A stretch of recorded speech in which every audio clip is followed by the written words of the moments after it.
your mind. You know, we got to work. You know, we got some work to do. We got a job on our minds, and we got to put the elements out of it.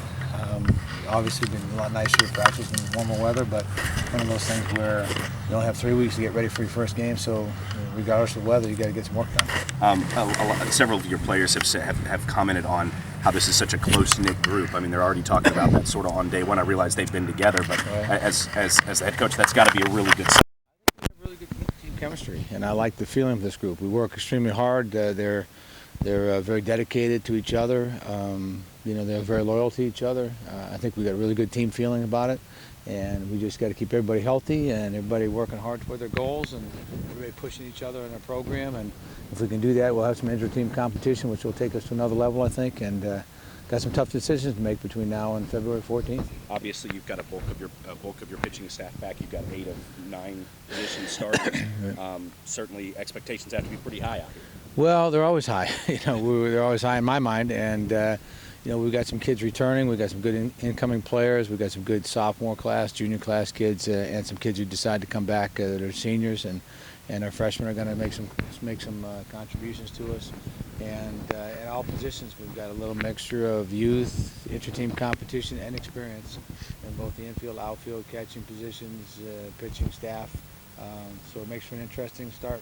Talk about Shane Kennedy's status, and obviously such a dynamic player to not have him for a little while. And really, what is the update on when you think you might get him? Well, you know, he's tore his ACL in the fall, and so he's been out a couple months now. Probably got a couple more months at least to go, and so I wouldn't expect to have him back till middle of or late, maybe April, something like that. He's making good progress. He feels good about it. He's a strong kid as it is, so hopefully he'll come back quick. Is it harder to maintain that sense of inter-team competition when so many incumbents are back? Is that maybe a challenge for you? No, no, because everybody's got to play a little bit better than they played last year, and the returning players have to play better. So the younger guys are going to push them.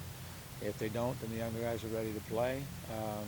So I don't think there's anything that hasn't been laid out in front of them in practice, and that is that keep your head on a swivel, keep working hard. Somebody's pushing you. Doesn't matter where you come from, what year in school you are, or what position you play. I'm looking for the best players that can help us win. At times, scoring runs was a challenge last year. You changed the dimensions here a little bit. Do you expect that to help a little bit? The fences technically moved in, even though they didn't move, the plate did. You know, it seems like 10 feet really it hasn't made a big difference during batting practices. We've been watching and trying to gauge how that all looks, but it's not like people are going to go, wow, we're going to have home runs after home runs. It's not going to be anywhere close to what we've been used to in 2010 when the bats were different. But at the same time, there might be a couple more balls that shoot to the gap. It might be a few more balls that skip out, but overall, and if you're sitting in our ballpark, you won't know even that the plate has been moved. So it really isn't an appreciable difference. If the wind's blowing in at all, it doesn't matter how big, what the dimensions are. It's very tough to get a ball out of here. But I think the playing surface and what we did to improve that during the summer was a tremendous asset to our facility, and I think the fans are going to really enjoy seeing the new field. The way that the postseason turned out last year, do you kind of use that as a motivational tool here, or do you just kind of new year starting to? Well, it's always a motivational tool. You know, I mean, you lose every game of the last game of the year unless you win a national championship, so that's very tough to do. And so it's always a motivating factor whether you lose in a regional, super regional, or in Omaha.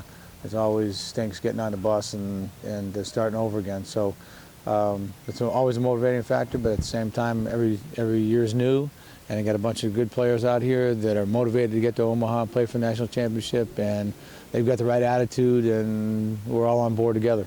Having a Friday starter like Daniel coming back, obviously that having that Friday guy to set the tone for the weekend. What's the value in having Daniel's experience out there? That's great value to it because you know, the Friday night guy has got a tremendous load to carry on his back, and that being that he's always facing somebody else's Friday night guy, and everybody else has got Friday night guys. So it's not like we're the only one that's got a good pitcher on Fridays. So he's always going to be in a battle. It's always going to be a close ball game. He's always going to be in a situation where he's got to pitch well, and we've got to play extremely well for him to get a W. And but knowing that he goes out there for us in the first game of a series is nice because you know he's going to give you going to throw strikes. He's going to compete, and he's got pretty good stuff. Assuming that he'll be, I mean, is he the opening day starter without question? Yeah, he would be our opening day starter if we started the game today. Yeah, for sure, he's earned it, and he's one of those guys that shoulders that responsibility very well.